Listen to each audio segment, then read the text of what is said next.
បាទជំរាបសួរបងប្អូនអរគ្នាស្វាគមន៍មកកាន់វីដេអូរបស់ខ្ញុំបាទជាបន្តទៀត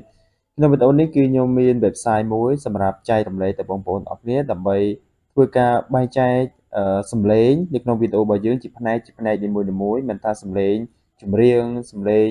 sound effect ឬក៏សំឡេងធម្មជាតិអីទេគឺយើងបំបែកសំឡេងទាំងអស់ហ្នឹងជាផ្នែកនីមួយៗតាមប្រភេទវីដេអូរបស់បងប្អូនអ្វីដែលសំខាន់គឺជួយសម្រួលឲ្យបងប្អូនធ្វើការកែប្រែនៅវីដេអូចាស់ឲ្យក្លាយជាវីដេអូថ្មីមួយដើម្បីបន្ថែមនូវសំឡេងថ្មីឬក៏កាត់ផ្តាច់នៅ copyright សំឡេងបងប្អូនណាឬក៏ទាក់ទងនឹងចម្រៀង background ទៅលើវីដេអូរបស់យើងហើយមួយទៀតអាចជួយសម្រួលទៅបងប្អូននៅពេលដែលយើង record សំឡេងនៅខាងក្រៅឬក៏នៅទីតាំងណាមានសំឡេង background រំខានណាអញ្ចឹងយើងអាច remove ឬក៏លុបនៅសំឡេងរំខាននឹងបានអញ្ចឹងណាហ្នឹងហើយអូខេអញ្ចឹងខ្ញុំចែករំលែកពិសេសសម្រាប់បងប្អូនដែលថ្មីទាំងអស់គ្នាសម្រាប់កែប្រែនៅវីដេអូ edit វីដេអូឲ្យចេញវីដេអូថ្មីមួយទៀតដើម្បីបង្ហោះចូលក្នុង YouTube ឬក៏បង្ហោះចូលនៅក្នុង Facebook ដើម្បីយើងធ្វើការរកលុយអូខេឥឡូវយើងទៅមើល website នោះទាំងអស់គ្នាតែម្ដងអញ្ចឹងបងប្អូនចូល Google មកតមកបងប្អូនវាយពាក្យថា melody.ml តមក website នេះនៅខាងលើគេនេះគឺបងប្អូនចុចwebsite នេះមកចូលទម្រង់នៅក្នុង website នេះបងប្អូនអញ្ចឹង website នេះគឺអត់ free ទេគឺជា website ដែលយើងត្រូវការទិញបងប្អូនណាហ្នឹងហើយអញ្ចឹងប៉ុន្តែខ្ញុំមានវិធីសាស្ត្រសម្រាប់ឲ្យបងប្អូនធ្វើការប្រើដោយមិនបង់ប្រាក់អញ្ចឹងមុននឹងយើងចាប់ផ្ដើមបងប្អូនកលេចមកមើល website នេះសិនគឺសាមញ្ញអត់មានអីស្មុគស្មាញទេអត់មានត្រូវការ log in ឬការ sign up ទេបងប្អូនកលេចមើលកន្លែងនេះពីចម្រៀងទៅជា vocal មានអ្នកសំឡេងច្រៀងទៅជាសំឡេងdrum music សំឡេង score របស់យើងហ្នឹងសំឡេង bass ឬក៏សំឡេង channel អីផ្សេងទៀតដែលមាននៅក្នុងចម្រៀងរបស់យើងអញ្ចឹងណាអញ្ចឹងបងប្អូនមិនខ្វល់កន្លែងហ្នឹងទេអានេះគឺយើងបាច់ចុចបែបយើងដែរបន្តមកកន្លែងនេះគឺជាកន្លែងសម្រាប់ឲ្យបងប្អូនធ្វើការដាក់នៅ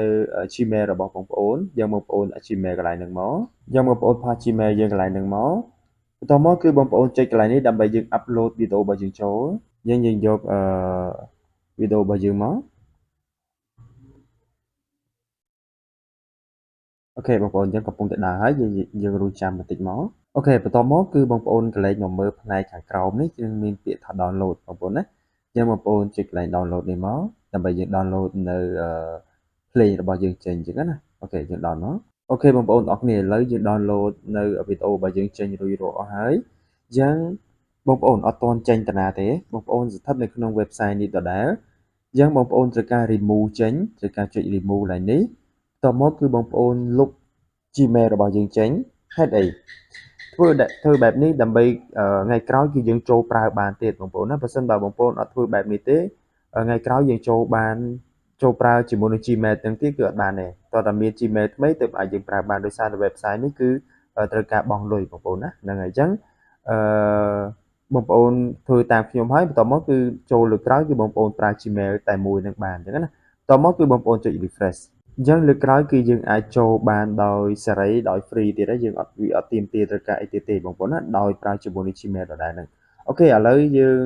ធ្វើបែបហ្នឹងហើយចប់គ្រប់អូខេឥឡូវយើងទៅមើល file ដែលយើង download មិញអូខេឥឡូវយើងបានចូលមក file យើង download មិញយើងបើកមកអូខេបើកមកបន្តមកយើងបើកមួយទៀតអូខេយើងនឹងឃើញចម្រៀងសំឡេងហ្នឹងសំឡេងរហូតដល់5សំឡេងអូច្រើនមែនទែនក្នុងវីដេអូហ្នឹងគឺមាន5សំឡេងអូខេយើង copy មក Ctrl C អូខេ Ctrl C ហើយបន្តមកយើងមកផាសក្នុង folder ជាមួយគ្នានេះអូខេអញ្ចឹងយើងមានរហូតដល់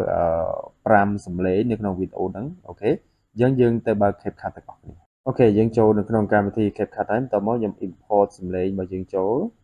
អូខេមាន5នេះអូខេអញ្ចឹងបងប្អូនអាចស្ដាប់សំឡេងនីមួយៗបានអូខេនេះគឺជាសំឡេងបែកចេញពីគ្នាទាំងអស់អូខេខ្ញុំចាប់ទាញយកមួយមកប្រើមកអូខេខ្ញុំយកតែមួយទេហ្នឹងហើយចុចមួយអូខេខ្ញុំ play មើលតើជាសំឡេងអីគេខ្ញុំបិទសំឡេងចាស់សំឡេងវីដេអូដើមខ្ញុំបិទចេញបងប្អូនណាខ្ញុំបិទចេញឃើញទេអញ្ចឹងយើង play មើលតើមានសំឡេងនេះជាសំឡេងអីអូខេសំឡេងនេះគឺជាសំឡេងហាន់ហ្នឹងហើយអូខេសំឡេងនេះខ្ញុំបិទចេញដែរសំឡេងនេះគឺសំឡេងនេះយើងដាក់សំឡេងនេះទៀតអូខេសំឡេងនេះអាចនឹងសំឡេងឆា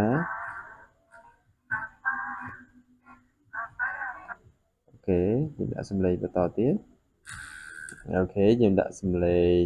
មួយទៀតមកជាសំឡេងអីអូខេវាបែងចែកបានរហូតដល់5សំឡេងលយមែនតើ website ហ្នឹងល្អមែនតើបងប្អូនហ្នឹងហើយខ្ញុំ recommend ឲ្យបងប្អូនប្រើទៅគឺល្អ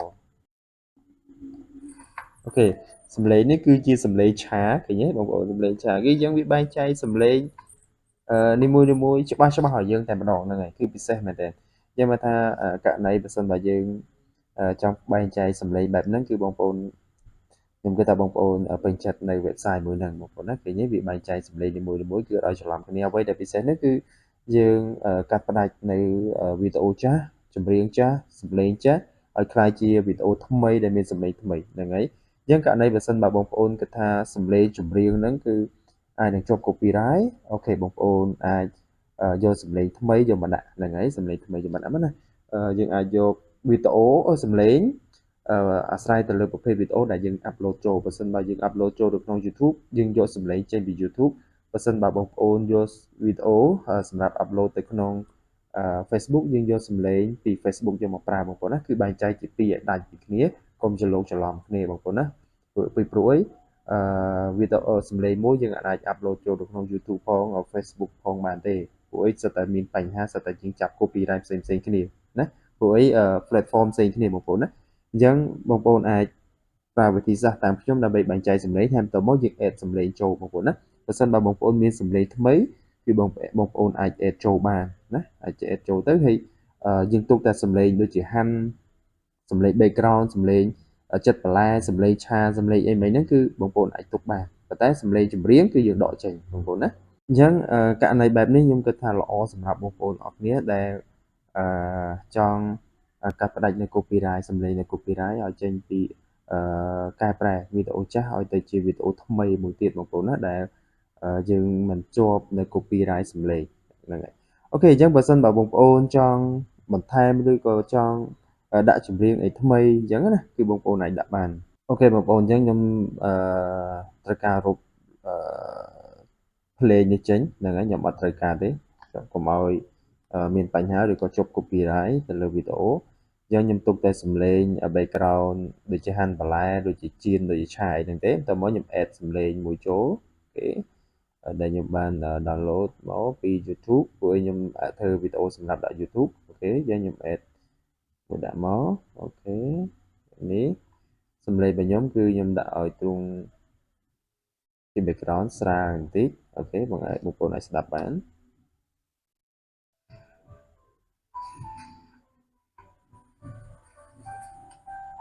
អូខេយើងដាក់ឲ្យទៀតអូខេខ្ញុំផា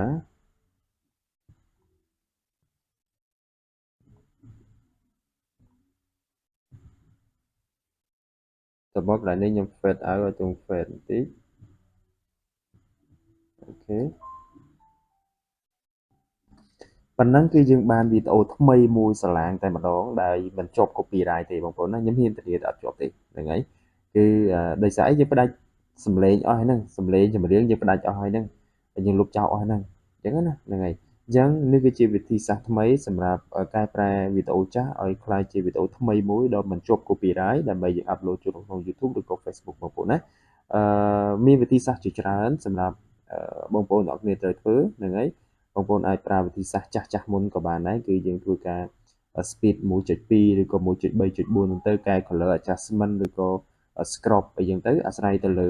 ការងាររបស់បងប្អូនប៉ុន្តែនេះគឺជាជំរើសថ្មីរបៀបថ្មីវិធីសាស្ត្រថ្មីសម្រាប់កែប្រែវីដេអូចាស់មួយឲ្យក្លាយជាវីដេអូថ្មីមួយទៀតដែលមិនជាប់ copyright ហ្នឹងហើយមានគុណភាពល្អទៀតពិសេសមែនទេហ្នឹងហើយអញ្ចឹងខ្ញុំគិតថា website melody.ml គឺពិសេសសម្រាប់បងប្អូនអរគ្នាដើម្បីធ្វើការបែងចែកសំឡេងជាផ្នែកនីមួយតាមប្រភេទនៃវីដេអូដើម្បីយើងធ្វើការ edit វីដេអូ